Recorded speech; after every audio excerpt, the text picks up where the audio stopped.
This article is a little wordy. I'm not as cool as Jason or Rico, so I didn't put it into Chat GPT to narrow it and condense it. So I'll just read as fast as my New York roots allow. But I will say this as a preamble, which is that I picked this article because we have covered similar articles about the Chinese influence in unregulated grows, and we had covered it in other states and markets. And so when I saw this article this morning, it was published over the weekend, I chose to pick this one because it was covered by NPR. And this seems like the most credible article so far about this topic. And it started to shift my perception around this. So I thought I'd share this with you viewers and other pundits. And without further ado, drum roll, Yaro Kubrin, Monday morning, inside the Chinese-funded and staffed marijuana farms bringing up across the United States. This was by Emily Fang, just published this morning, and this is from NPR. Last summer, New Mexico state special agents inspecting a farm found thousands more cannabis plants than state law allows. Then on subsequent visits, they made another unexpected discovery. Dozens of underfed, shell-shocked Chinese workers. The workers said they had been trafficked to the farm in Torrance County, New Mexico, and were prevented from leaving and never got paid. They looked weathered, said Lynn Sanchez, director of the New Mexico Social Services nonprofit, who was called in after the raid. They were very scared, very freaked out. They're part of a new pipeline of migrants leaving China and making unauthorized border crossings into the United States via Mexico, and many are taking jobs at hundreds of cannabis farms bringing up across the United States. An NPR investigation into the cluster farms, which the industry calls cannabis grow operations in New Mexico, found the businesses that employ and are managed are funded largely by Chinese people. They're seeking opportunities in a flourishing U.S. cannabis market after the coronavirus pandemic led to a global economic crisis. But some of the businesses have run afoul of the law, even as states such as New Mexico have legalized marijuana. Getting out of China. One of the workers encountered at the farm in Torrance County is a 41-year-old, L, who came from China's central Hubei province a year ago. He asked NPR to use only his first initial because he is anxious about legal prosecution in the U.S. and China. L told NPR he struggled to find work in China during the pandemic lockdown. He was forced to move out of his home after a state developer demolished his home to make way for a new project. But his new apartment was never built and he lost his deposit. When L went into the developer's office to protest, he got into a physical fight with employees of the company and was jailed. That was when a disillusioned L saw videos on Douyin, a sister app of TikTok in China, about people purportedly earning good money in the United States. There was one influencer who kept messaging me his pay stubs in California, showing he was making $4,000 or $5,000 a month and telling me how easy it was, El said. He got into contact with an agent who promised to help him get to the U.S. Watching Douyin videos, El learned how Zuxan, or walk the line to the U.S.-Mexico border. First, he flew to Turkey, then to Ecuador. Then he took a grueling month-long trip from South America to Mexico that included buses, boats, and a long walk through the hazardous Darien Gap jungle. The journey was full of countless trials and tribulations, said Al. He was robbed twice in Latin America and feared he might die from exposure, but crossed into the U.S. in May of 2023. On his path, also regularly used by Caribbean and South American migrants. Now, large numbers of Chinese migrants are taking this land route. U.S. border authorities say they encountered 37,000 Chinese people who crossed illegally into the U.S. border through the U.S. southern border last year, more than the past 10 years combined. Border officials apprehended L, but released him in July, pending review of his asylum case. He rented a room in Southern California's Monterey Park, which is home to a large Chinese immigrant community. There, fellow Chinese immigrants introduced him to labor agencies that promised to place workers without documentation for a $100 fee. One Chinese-language social media ad for cutting grass in a greenhouse caught L's attention. It offered to pay $4,000 a month in cash for what seemed like easy work, he says. Borrowing a cell phone, he dialed the number listed. A supply chain for labor. From California, L and a handful of other Chinese migrants were driven to a New Mexico grow operation called Bliss Farms. They were shocked by what they saw, a hodgepodge of about 200 greenhouses. But because their phones and passports had been taken by their managers, they felt obligated to stay, workers said. The farm said it would cover food and shelter so you could save all your wages, a Bliss farm worker from China's northern province of Shenyang told NPR. But the farm was just a dirt field. He also requested anonymity because he was applying for asylum in the U.S. and fears being sent back to China.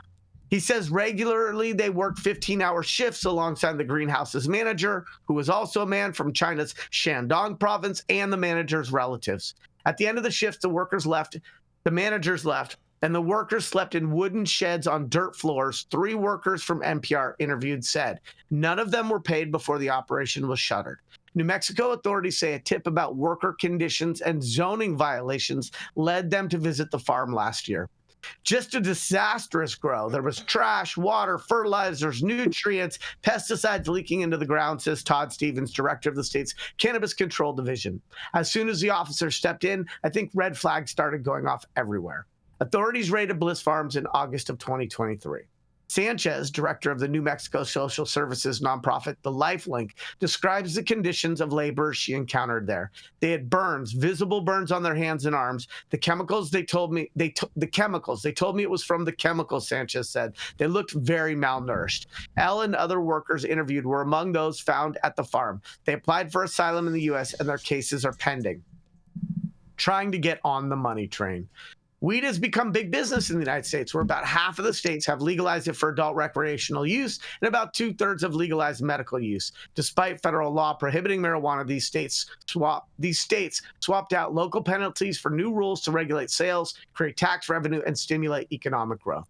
New Mexico is one of them. In 2021, it legalized recreational use of marijuana after it was already long legal for medical use, and permitted growers to raise a limited number of the plants. That set off a scramble to purchase residential land for cannabis grows. So many people were interested in trying to get onto the money train, so to speak, right from the start, says Don Groen, a planning and zoning director in New Mexico's Torrance County, who has investigated water and water usage complaints related to marijuana cultivation. Some really knew that they were doing it, and others, it was more of a dream than it was a reality. Investigations by nonprofit news outlet ProPublica have found links between Chinese diplomats, Chinese Communist Party organizations, local Chinese criminal syndicates, and some marijuana operations in the United States. In the operations reported in this story, NPR found no sign of Chinese state or Asian organized crime involvement. The business did attract small-scale individual investors from China who were eager to invest abroad. Ella Hao, an accountant from China's northern Shandong province, says she moved with her husband to Los Angeles in 2020 during the start of the pandemic, in part to secure new passports for their 2 U.S.-born children. In September of 2020, following the recommendation of 2 other Chinese-speaking immigrants, Hao and her husband decided to invest about $30,000 in a New Mexico marijuana farm near the town of Shiprock, according to handwritten receipts seen by NPR. We invested on the strength of the recommendation from someone we thought was a close friend, Hao said. Shiprock is on the Navajo reservation in New Mexico, and the farm had been started by Dene Benally, a former Navajo Nation Farm Board president who is currently dealing with numerous legal challenges after cultivating hemp on the native land. In 2022, Hao and her husband paid another $300,000 to buy a plot of land in neighboring Oklahoma in a joint purchase with another recent immigrant from China. She convinced them that setting up greenhouses to grow marijuana there would be even more lucrative than in New Mexico. Despite successfully applying for a grow license under her friend's name, the Oklahoma grow never started operations, papers show. Our land prices are really cheap. There really was no enforcement going on until we started looking at this, said Donnie Anderson, director of the Oklahoma Bureau of Narcotics. So I think it really was just a perfect storm. Trouble at other grow operations. Just a few miles from Bliss Farms, authorities zeroed in on another unrelated marijuana grow in Shiprock, New Mexico, started by Navajo Nation entrepreneur Benally.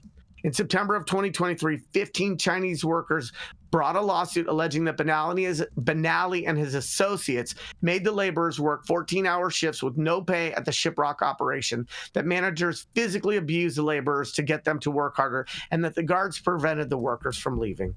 After Benally obtained a license to start a new operation in Torrance County, the county commissioner, Samuel Sharop, visited the Shiprock site. I saw a shed with bunks built floor to ceiling like a submarine, stacked 18 inches apart, and a number of RVs with no hookups, no water or sewer hooked to them, and electric cords lying in the mud in the water, Schropp said. Some of the workers came from Chinese-speaking immigrant communities in New York. They were people who had worked in restaurants, nail salons, massage parlors, and other industries hit hard during COVID, says Aaron Hagula, a lawyer representing the 15 workers. New Mexico authorities revoked the farm's license and fined it $1 million for exceeding state growing limits and other violations. New Mexico authorities NPR's efforts to reach Benally were unsuccessful. This past April, Benally tried to dismiss the workers' lawsuit against him, arguing that federal law had no jurisdiction over his case. Reporting by the nonprofit investigative outlet Searchlight New Mexico, published in April, suggested he was still growing marijuana. Benally has partnered with a number of Chinese business people to get the Shiprock operation started, according to the work agreement seen by NPR. In early 2022, one of the partners, real estate agent Irving Ria Lin, was arrested in California during a month-long crackdown on illegal grows. And one of the operation's backers, a solar panel entrepreneur named Xiafeng Peng, or Denton Peng, is a fugitive who is wanted in China on fraud charges. He did not respond to NPR's request for comment.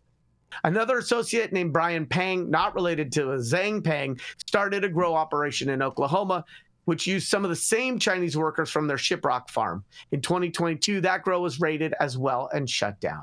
That November, an investor named Chen Wu killed 4 workers on the farm, demanding $300,000 investment back.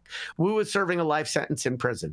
The investor, Hao, says she lost a lot of money in the business she invested in. Her $30,000 was not returned when the Shiprock farm closed, she says. And the Oklahoma operation where she sank $300,000, her family's life savings, disappeared after Hao discovered her name had been omitted from all the land deeds and the business license.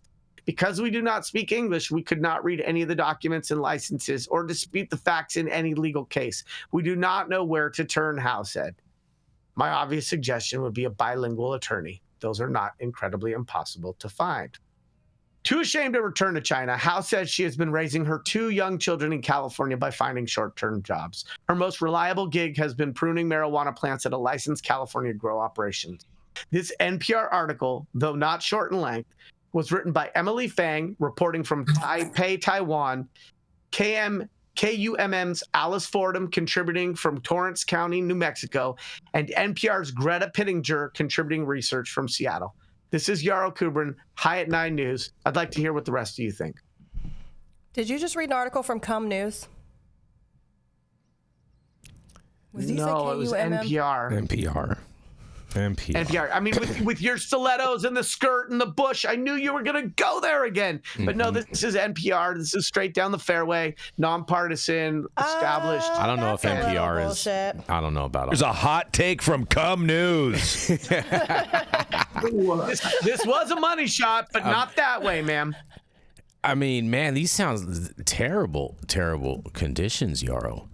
Like this sounds like even worse conditions than what you hear about from horror stories in Northern California. It sounds similar, but it is we absolutely. have to joke about those, but this is pretty heartbreaking. I mean, this is the first time I'm hearing about like with the sores from chemicals and whatnot. Oh, I've heard people. I mean, there were people in Colorado who were complaining because the trimmers and the growers, while they were doing harvest, were getting bit because there were so many bugs on the shitbag weed. So it's like, whatever. But this is egregious. Not feeding people, abusing people physically, like.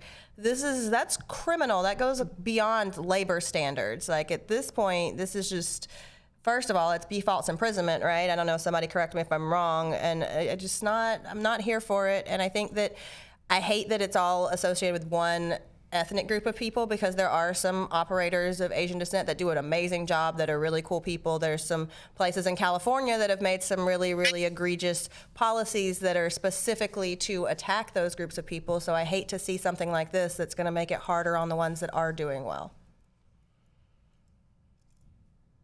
Well, I can say here in Missouri, I'm very close to Oklahoma, and this is not news to me. This is something that's talked about regularly here. People in Oklahoma that have license not only are in competition with these people, but they're actually worried because there have been people that have just taken that mentality and raided the other operations just because they knew that they were successful. So in Oklahoma, I know specifically that this is a thing that is happening, and people are talking about here in Missouri and trying to figure out what's going on and why it took so long. But as we know, Oklahoma was such a Wild West where they came out and gave the license at such a low entry fee and easy access that there's so many licenses that it's really hard to track all of them down and see who's doing it the right way and the wrong way. And this is a real thing that's discussed here in the community in Missouri. It's interesting to me because when we first started to cover this on the East Coast, and I think it was New Hampshire and Maine, there was has a big problem tendency with for it. me to feel like this was some sort of, there was a racist twist to this because it seemed very alleged. There wasn't a lot of facts, and it seemed very focused on, people of Asian descent. But as I've started to see more articles and a steady drumbeat, and we all knew about the Hmong communities and some of the communities in California that have gotten involved in cultivation, but there was these salacious allegations about the Chinese government and crime and Communist Party and all this stuff. But I'm starting to see more and more of these articles. I believe that this is a credible news source. I believe that this was, when they're using ProPublica, I mean, that is what colleges and institutions subscribe to for their students to learn information. Maybe you guys want to also argue that that's a partisan news source, but we could beat that up on another show tomorrow at 9 a.m. I'm happy to do that. But I think some that of the this Hmong is people in Siskiyou County are who I was referring to, actually, where they were writing. They weren't going to allow water to be delivered on roads where Hmong people lived. You can't block people off from water and things like that. And I'm actually going up to Siskiyou to teach a pesticide application safety class and the OSHA required classes for the Hmong community. So, I mean, they're trying, at least. They're not trying to hurt people. They're trying to get the things down that will make these standards better. So, it sounds like this other group is not trying. We've seen anti-Asian sentiment here in California since the 1800s. The Chinese communities were moving in then and were really just doing well because they're very family related and they're super hardworking. And what we started seeing was all types of anti-Chinese sentiment and laws back then. And then we go through into World War II, where Americans of German or Austrian descent who lived in California were totally ignored and left alone because of their white appearance, whereas the Japanese were rounded up and put into internment camps, which were basically concentration camps without the ovens. They lost property, they lost wealth. There's families still to this day that have never really rebounded economically from what was done to them, and reparations have just started to be made to those folks as well. And it's just so ridiculous, all of this immigration talk. When we really look at what happened, it's like, look, we stole this fair and square through genocide at the tip of a sword, and now you can't come in unless you're legal. I think we really need to, again, this just points to more soul searching we need to do as a country and be like, look, whoever's here and however we got there, it was primarily through violence. Why should we begin restricting immigration? Why shouldn't we find a way to just let everybody in? There isn't a single thing here, unless you are a First Nations person, there's not a single thing here that you are actually morally entitled to. It was all stolen, and so why shouldn't we just share it with everyone?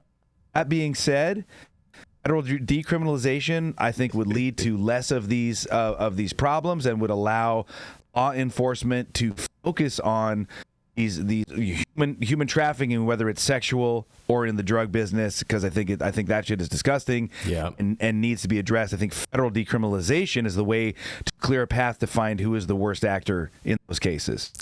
Well, that being said, let's share this country with everybody, since it was stolen in the first. Right. What's challenging for me in this article is a couple things. First of all, it says that when they got to Bliss Farms, their passports were taken. Well, if you come in through our southern border, you don't have a passport. So that's a natural conflict in the article. That doesn't make any sense. Well, you could have a passport. I mean, I could sneak in somewhere and have my passport in my back pocket, though.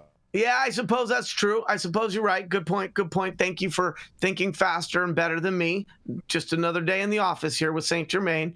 The other thing that was interesting to me is if you buy a $300,000 piece of property in Oklahoma, you don't do that with cash. So if you have money that's in the banking system that you can wire into escrow, and it shows that it's coming from account A to escrow A, and your name is affiliated with that, I don't understand if you have over $250,000 liquid, why you can't find a bilingual attorney, a real estate attorney, to help you transact that and to keep your name on the deed. And so I talked earlier about like the social equity operator goes, oy vey, but didn't read their contract, and how I feel a little less compassionate for those that don't put in the work. If you have 300,000 and you're doing a real estate deal and you know you're not native to the country and you know you don't speak English and you know that the real estate laws might be a little bit different than where you came from, how do you not know that you could get somebody to protect your interests during the course of that transaction and to make sure that the language barrier isn't the reason why you get swindled? I have a guess. It's because it wasn't his money. That money was provided by the CCP. That's my guess.